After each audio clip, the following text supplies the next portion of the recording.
Hello everyone, I'm AJ. Let's start the today's video and welcome back to my channel AJ the lecturer. Today we are going to study the Hindi compulsory subject. So now I hope you understand that what is it today's lecture about. This is for FY BA and FY BCom students. Let's start the video. देखिए यही वो book है जो काव्य संहिता हमें FY BA और FY BCom Hindi compulsory अगर आप लेते हैं तो इसके लिए आपको दो किताबें होती हैं। एक काव्य संहिता होती है और एक दूसरी बुक होती है कथा दर्पण होती है। कथा दर्पण में जो शॉर्ट स्टोरीज होती है वो हम पढ़ते हैं और जो काव्य संहिता होती है इसमें हम पोएम्स पढ़ते हैं। तो ये रही वो किताब और इसमें से आज हम पढ़ने जा रहे हैं। पहले मैं आपको सिलेबस दिखा देती हूँ कि कौन से सिलेबस हैं इसमें। ये देखिए इसका विभाजन किया गया है। यहाँ पे टोटल 20 पोएम्स है, 20 कविताएं हैं, जिसमें से जो शुरुआती 10 कविताएं होती हैं वो आपके फर्स्ट सेमेस्टर के लिए होती हैं और वहाँ 11 से लेके 20 जो नीचे से कविताएं होती हैं ये हमारे सेकेंड सेमेस्टर के लिए होती हैं। तो इसमें से आज हम पढ़ेंगे सेकेंड सेमेस्टर की पोएम शिव मंगल से सुमन जी का जो कविता उन्होंने लिखी है हम पंछी उन्मुक्त गगन के पेज नंबर 53। देखिए कविता ज़्यादा बड़ी नहीं है। यहाँ पे सिर्फ 6 स्टैंजास हैं। कविता शुरू करने से पहले हमें एग्ज़ाम के में जो आंसर लिखने पड़ते हैं उसमें हमें कवि परिचय भी लिखना होता है। तो उसी के लिए पहले हम कवि परिचय पढ़ेंगे, उसके बाद हम कविता स्टार्ट करेंगे। तो हम पंछी उन्मुक्त गगन के ये कविता लिखी है शिव मंगल से सुमन जी ने। इनकी परिचय यानी इंट्रोडक्शन, तो इनके बारे में हम पढ़ेंगे। सुप्रसिद्ध हिंदी कवि और शिक्षाविद शिव मंगल सिंह सुमन का जन्म 15 अगस्त 1915 को उत्तर प्रदेश में हुआ था। तो इसमें हमें इतनी सारी लाइनें याद करने से अच्छा हमें इसके मेन पॉइंट्स याद करने चाहिए। जैसे कि इनका जन्म कहाँ पे हुआ है, कब हुआ है और ये क्या है। एक अग्रणी हिंदी लेखक और कवि हैं। इन्होंने MA और MA PhD की उपाधि प्राप्त की थी। बनारस हिंदू विश्वविद्यालय में इन्हें 2050 में डीलेट से भी सम्मानित किया गया है। और उसके बाद पढ़ते हैं कि शिव मंगल से सुमन ने 1968 और 78 के दौरान विक्रम विश्वविद्यालय उज्जैन के कुलपति के रूप में काम किया। वह ग्वालियर के विक्टोरिया कॉलेज के हिंदी के विख्याता थे। विख्याता का मतलब होता है टीचर या प्रोफेसर आप बोल सकते हैं। जो जिसके पास ऐसा पर्सन जिसके पास हिंदी से रिलेटेड हर एक इन्फॉर्मेशन हो उसे कहते हैं विख्याता। वह कालिदास अकेडमी उज्जैन के कार्यकारी अध्यक्ष थे। डॉक्टर शिव मंगल सुमन केवल हिंदी कविता के क्षेत्र में एक शक्तिशाली चिन्ह ही नहीं थे बल्कि वह अपने समय में सामूहिक चेतना के संरक्षण भी थे। इस लाइन का मतलब है कि वो अपने टाइम के एक ऐसे कवि थे जिनका नाम एक चिन्ह यानी कि एक साइन की तरह यूज़ होता था। और वो जो सामूहिक अपने समूह के वो चेतना संरक्षण के क्रांति कहने का मतलब है कि वो क्रांति को हमेशा जगाए रखते थे अपनी जो वो लेखन करते हैं उसके द्वारा। वह अपनी रचनाओं के माध्यम से उस युग के दर्द को व्यक्त किया तथा तत्कालीन मुद्दों पर निर्भीक रचनात्मक टिप्पणियाँ करते थे।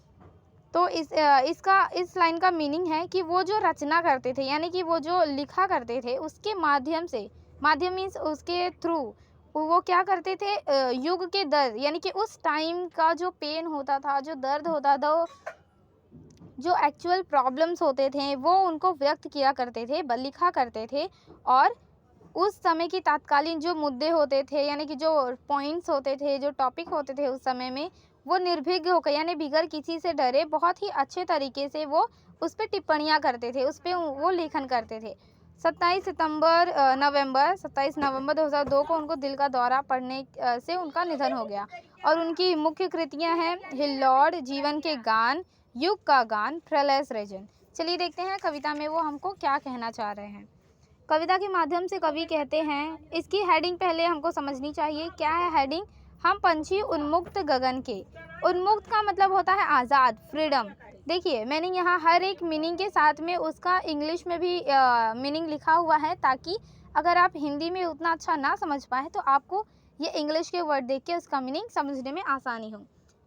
तो यहाँ पे टोटल 6 स्टैंजास हैं। फर्स्ट स्टैंजा में हमें कवि क्या बोल रहे हैं? कवि बोल रहे हैं, हम पंछी उन्मुक्त गगन के पिंजरबद्ध ना गा पाएंगे, कनक तीलियों से टकराकर पुलकित पंख टूट जाएंगे। तो इसमें कवि कह रहे हैं कि जो पंछी है वो कवि एज अ बर्ड वो ये लेखन कर रहे हैं, और वो बोलते हैं कि हम जो पंछी है वो उन्मुक्त गगन यानी कि आज़ाद गगन के हैं, पिंजरबद्ध ना गा पाएंगे। वो जब पंछी आज़ाद जिस तरह से होते हैं, वो आसमान में कितनी अच्छी आवाज़ करते हैं। तो आवाज़ करने का मतलब है वो गीत गाते हैं अपनी लैंग्वेज में। तो वैसे ही अगर वो पिंजरबद्ध, पिंजर यानी जो पिंजरा होता है, बद्ध यानी बंद करके रखना, तो अगर आप उन्हें पिंजरे में बंद करके रखेंगे तो वो गाना नहीं गा पाएंगे। कनक, कनक का अर्थ होता है सोना। जो सोने की बनी अगर पिंजरा है तो उसकी तीलियों से टकरा कर उन पुलकित, पुलकित का मतलब होता है उत्साहित या एक्साइटेड, जो उनके पंख है बर्ड के, वो टूट जाएंगे। सेकेंड स्टैंजा में वो क्या कहते हैं देखते हैं। हम बहता जल पीने वाले मर जाएंगे सूखे भूखे प्यासे, कहीं भली है कटुक निम्बोरी कनक कटोरी की मैदा से। यानी कि वो कहना चाहते हैं कि जो पंछी है वो बहता पानी पीने वालों में से हैं।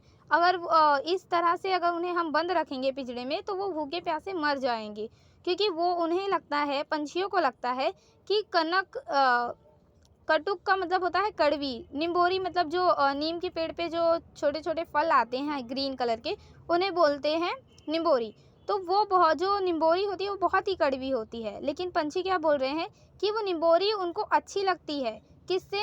कनक कटोरी की मैदा से। यानी कि सोने की कटोरी में आप अगर पंछियों को मैदा या खाने की चीज़ देंगे तो उससे अच्छी वो उनकी जो निम्बोरी है वो उनको ज़्यादा पसंद आएगी। थर्ड स्टैंजा में क्या देखते हैं?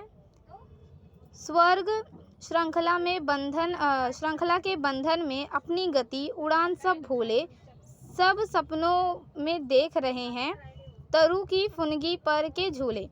देखिए तो अब इस थर्ड स्टैंजा में वो क्या बोल रहे हैं कि स्वर्ग की, मतलब ये स्वर्ग इस बंधन में रहकर, श्रृंखला, श्रृंखला यानी लाइंस, कंटिन्यूस लाइन, और वो बंधन में रह के वो अपनी गति, वो अपनी देखिए जैसे कि शेर को अगर हम पिंजरे में रखते हैं तो वो भूल जाता है कि वो कैसा, पहले कितनी ज़्यादा कैपेबिलिटी थी उसमें, तो वो जंगल में अगर हम उसे छोड़ेंगे बाद में तो वो बहुत एडजस्ट नहीं कर पाएगा। तो उसी प्रकार पंछियों को बंद रखने से, बंधन में रखने से वो जो अपनी गति है, अपनी उड़ान, वो सब भूल जाएंगे।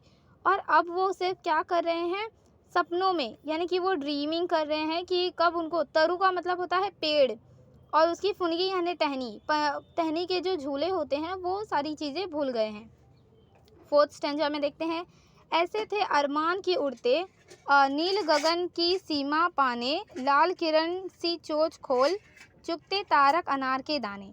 देखिए यहाँ पे वो कवि कहते हैं कि ऐसे थे अरमान, अरमान का मतलब होती है इच्छा। उनकी ऐसी ख्वाहिश थी कि वो उड़ते, कहाँ उड़ते? नील गगन की सीमा पाने। नील गगन का मतलब होता है आसमान, आसमान का कोई एंड नहीं है जहाँ तक हम जानते हैं। तो पंछी हमेशा यही होड़ करते हैं कि वो उसका एंड खोजने की उत्साहित बहुत रहते हैं, और वो ये सारी चीज़ें करना चाहते हैं, जिससे क्या होगा? लाल किरण सी चोंच खोलकर, लाल किरण कैसे? जो सूरज की किरण होती है वो पूरे विश्व, पूरे संसार में किस तरह से लालिमा फैला देती है, तो वैसे ही वो अपनी चोंच खोलकर जो चुगते, क्या चुगते? तारक अनार के दाने। यहाँ पे देखिए कंपैरिजन किया गया है, तारक यानी जो तारे होते हैं, स्टार्स, और अनार के दाने जो हम अनार फल खाते हैं उसके दाने। तो वो जो तारे होते हैं वो अनार के दाने की तरह दिखाई देते। फिफ्थ स्टैंजा में, होती सीमाहीन क्षितिज से उन पंखों की होड़ा होड़ी, या तो क्षितिज मिलान बन जाता या तंती सांसों की डोरी।